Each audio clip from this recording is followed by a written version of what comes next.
සංසාර සිහිනේ නිමක් නොමැති සෙනෙහසක ඇරඹුම.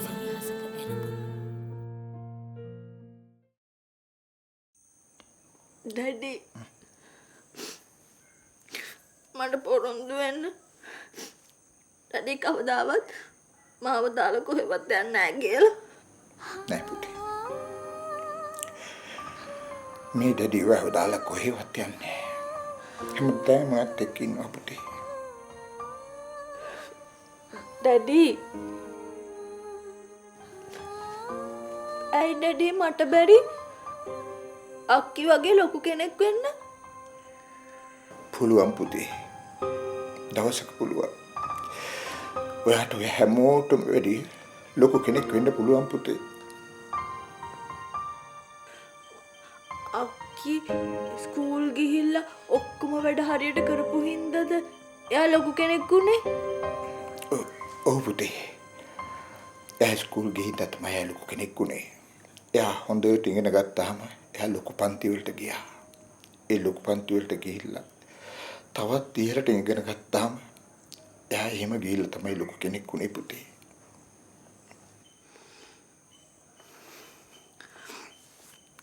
එහෙනම් මාත් ඉක්මනට අක්කි වගේ ලොකු කෙනෙක් වෙනවා. ඒ කොහොමද පුතේ? ඉන්නකො ඩැඩි. මට ඩැඩිට දෙයක් පෙන්වන්න තියෙනවා. ඉඳ ගන්නකො ඩැඩි.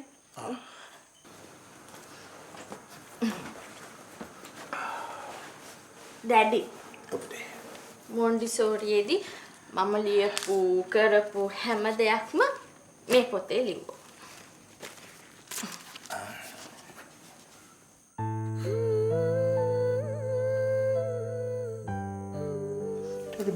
මේ කවුද පුතේ මේ? මේ මම්මි, මේ ඩැඩි, මේ අක්කි, මේ මම. මේ අපේ පවුල.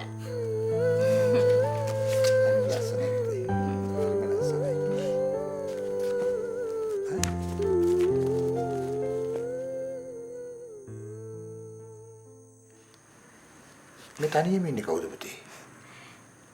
ඒ මම. ඉතින් ඒ පුතේ ඔයා මේ තනියෙන් ඉන්න එකක් ඇන්දේ? පොඩි කාලේ හැමෝම මාත් එක්ක හිටියනේ. දැන් මං තනි වෙලා ඩැඩි.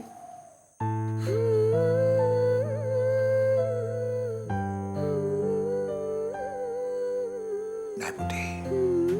ඔයා කවදාවත් තනි වෙලා නෑ. ඔයාගේ ඩැඩි වට දැන් පොරොන්දු වුණා නේද? ඩැඩි හැමදාම ඔයත් එක්ක ඉන්නවා කියලා. ඔයාට තනි වෙන්න දෙන්නේ නැහැ කියලා. ඒක මං දන්නවා ඩැඩි. ඒත් ඩැඩි වගේම මට මගේ මම්මීවත් ඕනේ.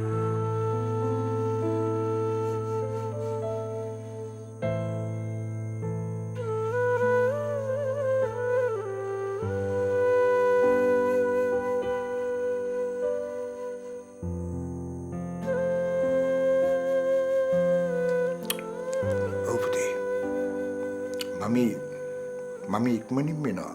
ඔයා බලන්න. වහන්න එපා පුතේ.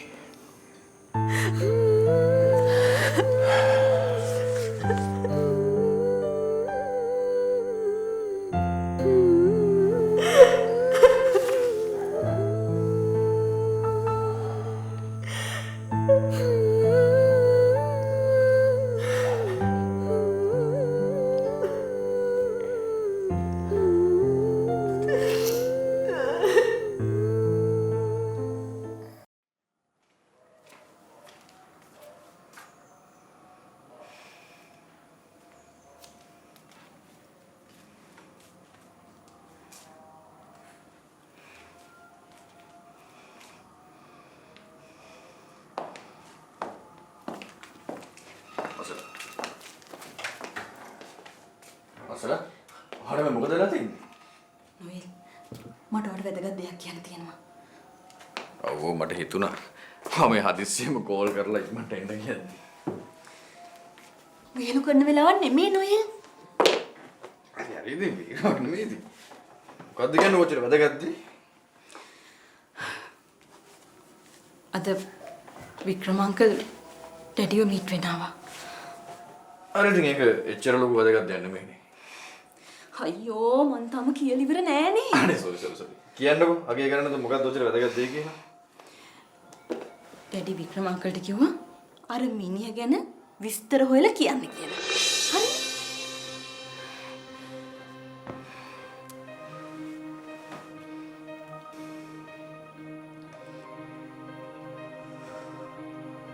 මොකක්? ඔව් නොයල්. ඩැඩි එහෙම කිව්වා. ඔයා දන්නවනේ වික්‍රම අංකල් කියන්නේ ලේසි පහසු මිනිහෙක් නෙමෙයි කියලා. එයා නිකන් හරි දැනගත්තොත් අර මිනිහා මුඩුක්කේ බේබද්දෙක් කියලා අපි ඔක්කොම ඉවරයි. වික්‍රමකාරයට ලේසියෙන් මේ නොයල් එක කැප්පෙන්න බෑ. හොඳයි. මම බලා ගන්නම්කෝ. කරන දෙයක් පරිස්සමෙන් නොයල්. අවසර. අපි මේ කේස් එක ගැන එච්චර ලොකුවට හිතුවේ නැති වුණාට ඒකෙම නෙමෙයි කියලා මට දැන් තේරෙනවා. ඔව් නොයල්. නිකන් හරි වික්‍රම අංකල් දැනගත්තොත් මේ ගේම් එකේ මුලේ ඉන්නේ අපි දෙන්න කියලා. අපි ඉවරයි නොයල්.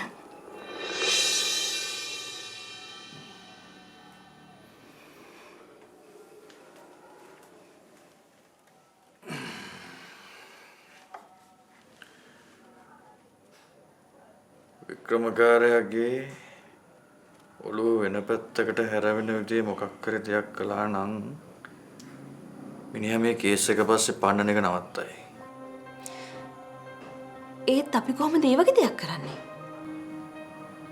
ඔව් බලාගෙන ඉන්නකෝ අස්සලා. මිනිහාගේ ඔළුව වෙන පැත්තකට හරවන්න එක ක්‍රමයක් තියෙනවා මල් ළඟ. ඒ මොකද්ද? මිනිහා මේ දවස්වල මොකක් හරි ලොකු කේස් එක පැටලලා ඉන්නේ. ඉතින් ඒ කේස් එකෙන් අපිට ඇති වැඩේ මොකද්ද? ඒ කේස් එකයි අපේ මේ ගේම් එකයි අතර තියෙන ගනුදෙනුව මොකද්ද? ගනුදෙනුවක් තියෙනවා අස්සලා. ඒ හැම දෙයක්ම වට ඉස්සරහදී බලා ගන්න පුළුවන් වෙයි. එතකන් සද්ද නැතුව බලාගෙන විතරක් ඉන්න. තේරුණාද? හරි නොයල්.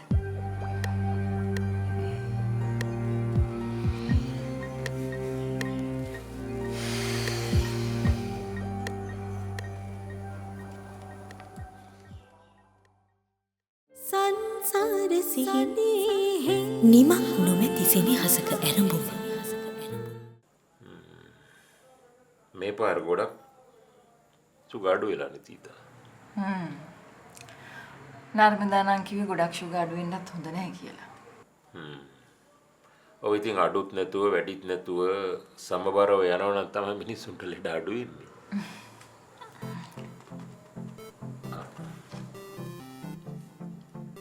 කජනයි. හෙලෝ. ඔව් කජනයි.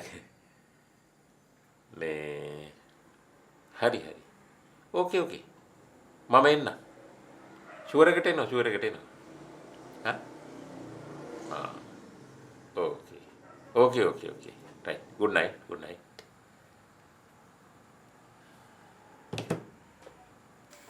මිස්ටර් ගජනායක මොකද කියන්නේ? අනිත් දර ළමයා යනවලු අනුදුව බලන්න. ඉතින් මට පොඩ්ඩක් ඇවිල්ලා යන්න කිව්වා. අනේ ඒක කොච්චර දෙයක්ද වික්‍රම? ඔය එතන ළඟ ඉන්න එක ලොකු දෙයක්. කොහොම වුණත් අනුදුවට අලුත් ජීවිතයක් ලැබෙන එක ගැන මට හරි සන්තෝෂයි. ඔව්. ඒ වුණාට අද කාලේ කාවත් විශ්වාස කරන්න බෑනේ. ඔය අනුදුව කසාද බඳින්න කැමති වුණ කොල්ලා ගැන මිස්ටර් ගජනායක හොයලා බලලා තියෙන්නේ. ඔව් ඉතින් මේ ගජනායක මෝඩෙක් නෙමෙයිනේ හොයන්න බලන්න තු මේ වගේ තීරණයක් ගන්න. අනිත් එක කොයි දේ වෙන්නෙත් හොඳටයි කියනවනේ.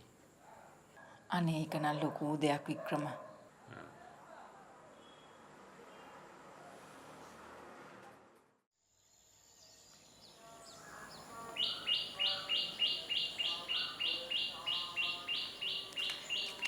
ඩැඩි මට එන්න කිව්වද? ඔව් පුතේ. ඇයි ඩැඩි? පුතේ. හෙට නංගියෝ බලන්න අර දරුවා එනවනේ. ඉතින් පුතේ ඔයාට පුළුවන්ද අද රංගිව එක්ක ගිහින් නංගිට ලස්සන සාරියක් අරන් දෙන්න? මං ආසයි පුතේ නංගි හිට ලස්සනට සතුටින් ඉන්නවා දකින්න.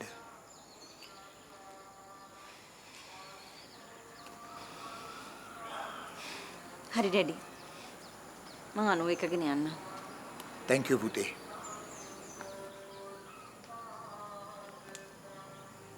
වෙලාවකට මට හිතෙනවා මම මොනවද මේ නංගිට කරන්න හදන්නේ කියලා.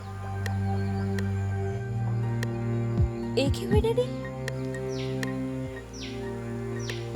අනු මේ ඉන්න තත්ත්වය දැනදැනත් අපි යාව මේ මොන ලෝකෙට තල්ලු කරන්න හදනවද කියලා මට හිතා ගන්න බෑ පුතේ. කසාද කියන්නේ සෙල්ලමක් නෙමෙයිනේ. ඒ ඩැඩි මේ කසාද නිසා අනුගේ ජීවිතේට ලොකු වෙනසක් වෙන්න පුළුවන් නේද ඩැඩි? ඒක නම් ඇත්ත තමයි පුතේ. ඒත් කිව්වේ ඩැඩි? මැරි කිරුවට පස්සෙත් අනු ওই තත්ත්වෙන් හිටියොත් මොනවා වෙයිද දුව? එහෙම කිසිම දෙයක් වෙන්නේ නැහැ ඩැඩි.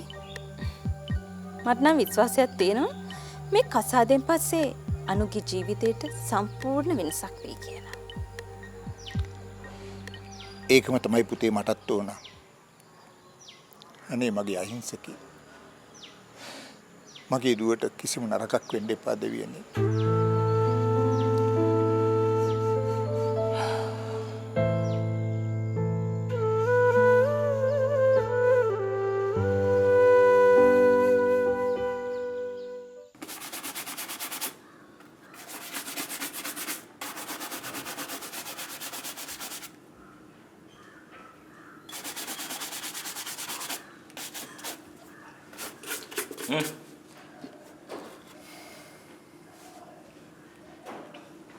රෝහිත්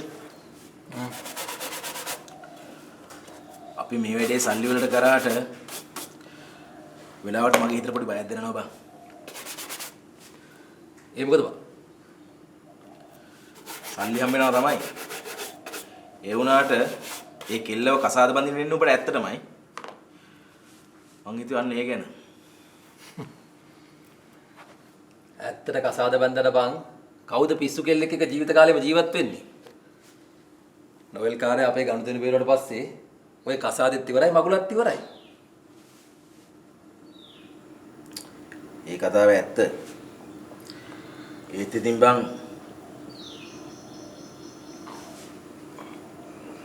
ඒත් කිව්වේ ඔය නොයෙල් කාර්ය අමුතු මිනිහා. ඌට කපුකම් කරන්න ගිහිල්ලා අන්තිමට අපි දෙන්නට වැලිකඩ කූරු ගණන් කරන්න වෙයිද දන්නේ. එහෙම දෙයක් වෙන්නේ නෑ බං. නිව්ටන් මුදලාලි කිව්වා වගේ අපි අපේ වැඩේ හරියටම කරලා ඉවර වුණොත් ඔය නොවල් කාර්ය අපේ ගනුදෙනු හරියටම සෙටල් කරනවා. ඊට පස්සේ ඔය පවුල එක්කවත් ඔය කෙල්ල එක්කවත් අපේ කිසිම සම්බන්ධයක් නෑ. ඔය නොවල් කාර්ය එක්කවත් අපේ සම්බන්ධයක් නෑ බං ඊට පස්සේ. මං කියනට මේක ගැන පොඩ්ඩක් හිතහම් බං. මේ චුට්ටේ. හිතන්න ඕන දේ කරන්න ඕන දේ මං හිතලා ඉවරයි. උඹට කරන්න බැන්න උඹ ඵලයන් යන්න. මට මේ වෙලාවේ සල්ලි ඕනේ. මම මේ වැඩේ හරියටම කරලා ඉවර වෙනකන් මම පස්ස බලන්නේ. උඹ විතර නෙවෙයි කවුරු කිව්වා.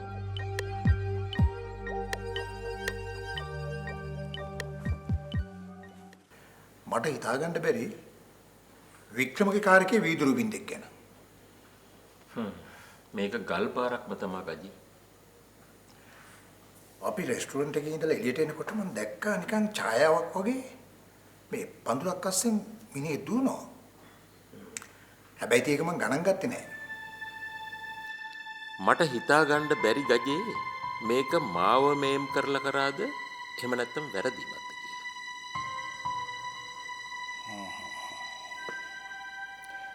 සැකසහිත කෙනෙක් නැද්ද? හැබැයි ඔය හෝටලේ වේටර් කෙනෙක් දැකලා තියෙනවා මිනිහෙක් තාප්පෙන් පැනලා දුවන.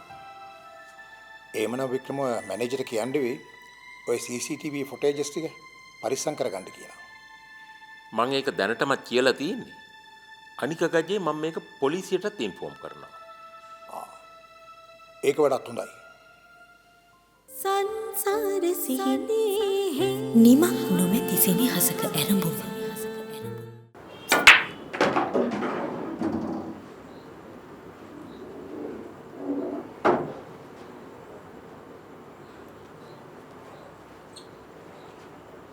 වමද දකුණක්ද? දකුණේද?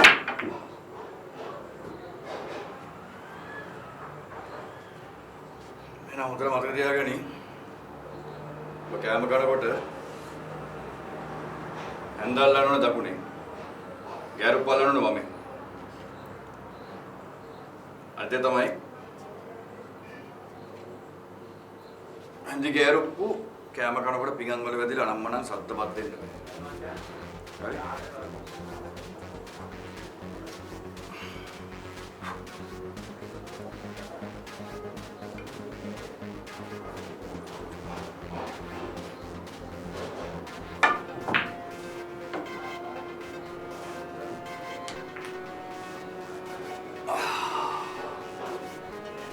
ව්‍යංජන බෙදාගත්ති කොම් පරිස්සමෙන් සීරුවට බෙදාගන්න. ඔක තියපන්. ඔක දන්නවනේ මේ ප්ලේ කරන්න. ටේබල්ස් එකේ.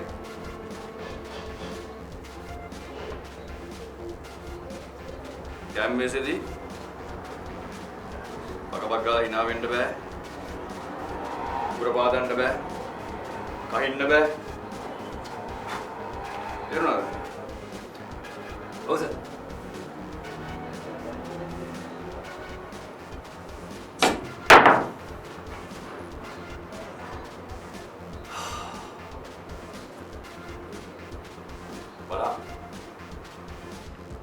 අනිත් වැදගත්ම දේ හොඳට අහගන්න. ඔබ කාන්තාවක් එක්ක කැමරට යනවා නම් එයා වාඩි වෙනකම් ඔබට වාඩි වෙන්න බෑ. අනිත් එක ඔබ යාට පුටුව ඇදලා දෙන්න ඕනේ වාඩි වෙන්න. වලකෙලිය. මට බෑ සෝව කරන්න. බෑ කියලා බෑනේ කොල්ලෝ. ඒක කරන්න වෙනවා.